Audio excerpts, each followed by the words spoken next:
दिव्या को देखने लड़के वाले आए हैं, लेकिन उनकी बातों से लग रहा है कि वो लंबी लंबी फेंक रहे हैं। हमारे यहाँ 5 कार हैं, 7 बाइक्स हैं, फिर भी हम बस से आए हैं। वो क्या है ना कि हमें दिखावे का बिल्कुल शौक नहीं है। बड़ा नेक ख्याल है बेटा। लेकिन खुद की गाड़ी में बैठना दिखावा थोड़ी ना होता है। अरे हम दिल्ली से आए हैं, वहाँ पोल्यूशन बहुत है ना, तो हम गाड़ी में नहीं निकलते हैं। हाँ, ये उससे भी बड़ा नेक ख्याल है बेटा। लेकिन अगर आपको पोल्यूशन की इतनी चिंता है तो घर में 5 कार और 7 बाइक क्यों रखी है? अरे इतने पैसे हैं, फुर्सत में क्या करेंगे, कुछ ना कुछ खरीद लेते हैं। अभी पिछले ही हफ्ते एक हेलीकॉप्टर खरीदने का सोच रहा था। तो क्यों नहीं खरीदा? अरे उसके पंखे हवा ज्यादा देते हैं, हमारी माँ को ठंड बहुत लगती है ना, अब बुजुर्गों का ध्यान रखना पड़ता है ना। अरे वाह वाह, ये तो बहुत बड़ा ऊंचा और नेक ख्याल है। हम कैसे मान ले कि ये लोग झूठ नहीं बोल रहे हैं? अरे हमारा परिवार झूठ नहीं बोलता। दिल्ली शहर में किसी से भी पूछ लीजिएगा, हमारे बेटे का बड़े लोगों में उठना बैठना है। हाँ। अरे छोटो चुप रह, इतने बड़े लोग हैं, झूठ क्यों बोलेंगे?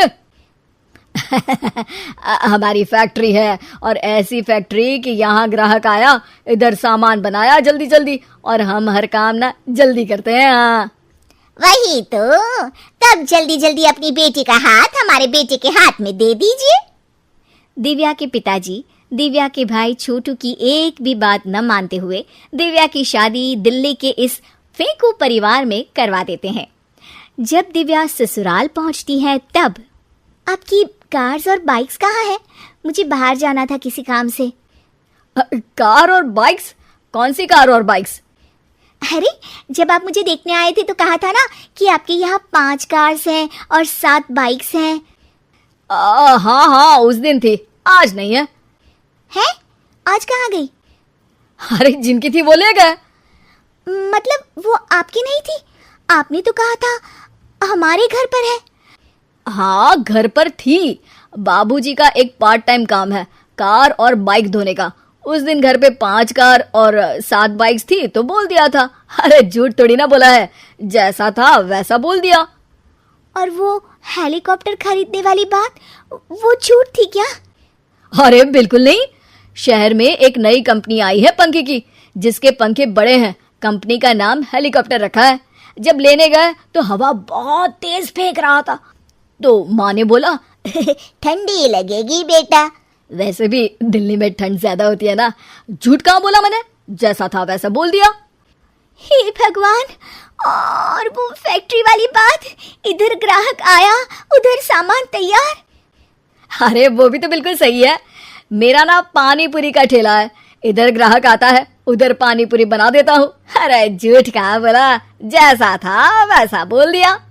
हे राम, मेरे तो कर्म फूट गए। आपने तो कहा था कि आप लोगों का बड़े लोगों में उठना बैठना है। अरे है तो, पहले मैं बहुत बड़े लोगों के यहाँ नौकर था, जब भी कोई गलती करता तो वो मुझसे उठक बैठक लगवा देते। हो गया ना बड़े लोगों में उठना बैठना। दिव्या अपने साथ हुए धोखे पर रोने लगती है और ठान लेती है कि वो ससुराल वालों को लाइन पर लाकर ही रहेगी और उनकी ये झूठ बोलने वाली आदत छुड़वा कर रहेगी। आप लोग खाने में क्या लेंगे? करेला खा लूंगा। अरे मुझे तो टिंडे खाने हैं। कद्दू खाऊंगा। अच्छी बात है, खाने के टेबल पर मिलते हैं। शाम को जब सब खाने के टेबल पर मिलते हैं तो सब देखते हैं कि टेबल पर प्लेट्स में एक पूरा और कच्चा कद्दू रखा है, कच्चा करेला रखा है और कच्चे टिंडे भी रखे हैं। बहू ये सब क्या है? ससुर जी के लिए करेले, आपके लिए टिंडे और श्रवण जी के लिए कद्दू। अरे वो तो दिख रहा है, लेकिन ये पकाया क्यों नहीं है? आप लोगों ने पकाने को तो नहीं कहा था, बस मैंने पूछा था क्या खाएंगे, तो आपने ये कहा था कि करेले, टिंडे और कद्दू खाने वाले हैं। ये क्या मजाक है दिव्या, तुम झूठ बोल रही हो। अरे मजाक कहाँ है, आपने कहा कद्दू खाएंगे तो खाइए, ऐसे थोड़ी ना कहा था कि पका हुआ खाएंगे। और वो आप क्या कहते हैं, जैसा था वैसा बोल दिया। झूठ कहाँ बोला मैंने? दिव्या की बात सुनकर, समझकर सब शर्मिंदा हो जाते हैं और उन्हें अपने किए और झूठ बोलने की आदत पर पछतावा होता है।